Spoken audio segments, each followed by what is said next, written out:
হরি ওং তৎসৎ। ওং নমো ভগবতে বাসুদেবায়। আজ আমরা শ্রবণ করব শ্রীমদ্ ভাগবত মাহাত্ম্য, যা স্বয়ং ভগবান শ্রীহরি সৃষ্টিকর্তা ব্রহ্মাকে বর্ণনা করেছিলেন।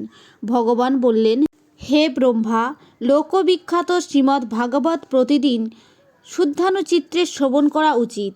এর দ্বারা আমার প্রভূত সন্তুষ্টি হয়। যে ব্যক্তি প্রতিদিন ভগবত মহাপুরাণ পাঠ করে, সে প্রতিটি অক্ষরের উচ্চারণের সাথে সাথে কপিলা গোদানের পুণ্য অর্জন করে। যে প্রতিদিন অর্ধেক বা 1/4 পাঠ করে, তার 1000 গোদানের ফল লাভ হয়। হে পুত্র, পবিত্র চিত্ত হয়ে যে প্রতিদিন ভাগবতের একটি শ্লোক পাঠ করে, তার অষ্টাদশ পুরাণ পাঠের ফল প্রাপ্তি হয়। নিত্য যেখানে আমার কথা হয়, সেখানে বিষ্ণু পার্ষদ প্রহ্লাদ প্রমুখ উপস্থিত থাকেন। আমার এই ভাগবত শাস্ত্রের প্রতিদিন যে পূজা করে, সে কলির প্রভাব থেকে মুক্ত থাকে। তার উপরে কলির কোনো অধিকার থাকে না। যে মানুষ নিজ ঘরে বৈষ্ণব শাস্ত্রের পূজা করে, সে সর্বপাপ মুক্ত হয়ে দেবতাদের দ্বারা বন্ধনীত হয়।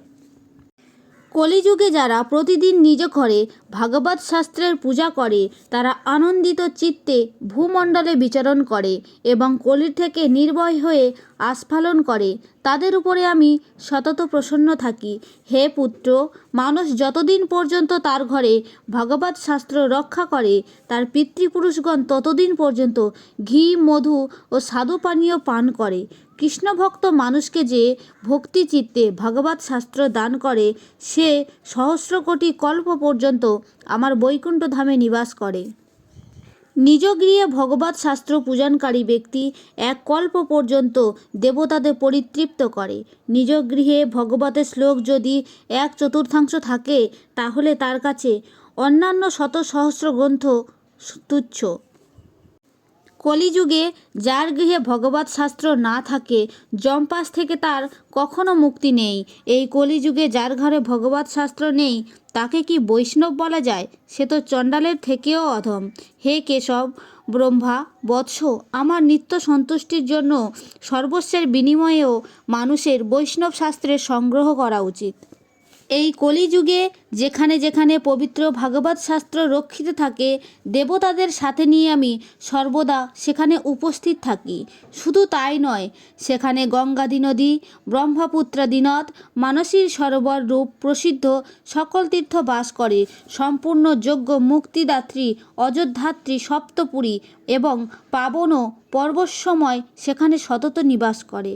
হে লোকেশ, যশ, ধর্ম ও বিজয় প্রাপ্তির জন্য এবং পাপ ক্ষয় মোক্ষ প্রাপ্তির জন্য ধার্মিক মানুষের সদাই আমার ভাগবত শাস্ত্র শ্রবণ করা উচিত। এই পাবন শ্রীমদ্ ভগবত পুরাণ আয়ু, আরোগ্য, পুষ্টিদাতা। এই শাস্ত্র পাঠ ও শ্রবণে মানুষের সকল রকম পাপ থেকে মুক্ত হয়ে যায়। হে লোকে, এই পরম উত্তম ভগবত যে শ্রবণ না করে আর শুনলেও যে আনন্দিত হয় না, যমরাজই তাদের প্রভু। তারা সর্বদাই যমরাজের বশে থাকে। আমি একথা সত্য করে বলছি। হে পুত্র, যে মানুষ বিশেষত একাদশী তিথিতে ভগবত শুনতে না যায়, তার মতো পাপী আর কেউ নেই। যার ঘরে ভগবতের একটি শ্লোক, অর্ধেক শ্লোক অথবা শ্লোকের একটি পদও লেখা থাকে, তার ঘরে আমি নিবাস করি। মনুষ্যলোকে সমস্ত পুণ্য, আশ্রমে ভ্রমণ বা সম্পূর্ণ তিথিসমূহে স্নানা তত পূর্ণকারক নয়, এককেই ভগবত যত পুণ্যকারক। হে চতুর্মুখ, যেখানে যেখানে ভগবত কথা পাঠ হয়, বৎসপ্রিয়া গাভীর মতো আমি সেখানে সেখানে গমন করি। যে আমার এই ভগবত কথা পাঠ করে, যে সদাই ভগবত কথা শ্রবণ করে, আর আমার এই কথা শুনে যে হার্পিক প্রীতি লাভ করে, তাকে আমি কখনো ত্যাগ করি না। হে পুত্র, যে ব্যক্তি এই পরম পুণ্যময় শ্রীমদ্ ভগবত শাস্ত্র দেখে নিজের আসন থেকে উঠে না দাঁড়ায়, তার 1 বছরের অর্জিত ধর্মকর্মের সমস্ত পুণ্য নষ্ট হয়ে যায়। শ্রীমদ্ ভাগবত গ্রন্থ দেখে যে প্রত্যুত্থান, প্রণাম ইত্যাদি দ্বারা তাকে সম্মান প্রদর্শন করে, তাকে দেখে আমি অনুপম আনন্দ লাভ করি। যে দূর থেকে শ্রীমদ্ ভগবত দর্শন করে তার সামনে যায়, সে প্রতি পদক্ষেপে অশ্বমের যজ্ঞের পুণ্য অর্জন করে, তাতে কোনো সন্দেহ নেই। যে ব্যক্তি শ্রীমদ্ ভাগবতকে দর্শন করে তাকে দাঁড়িয়ে প্রণাম করে, তাকে আমি ধন, স্ত্রী, পুত্র আর আমার ভক্তি প্রদান করি। হে পুত্র, মহারাজোচিত সামগ্রী সমূহে মুক্ত হয়ে ভক্তিভরে যে শ্রীমদ্ ভগবতের কথা শ্রবণ করে আমি তার বশীভূত হয়ে যাই।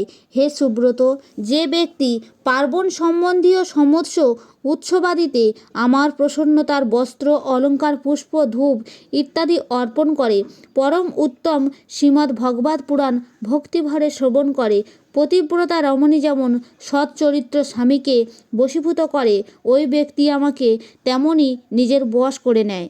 ইতি ব্রহ্মার প্রতি কথিত শ্রীমদ্ ভগবত মাহাত্ম্য। জয় শ্রীহরি।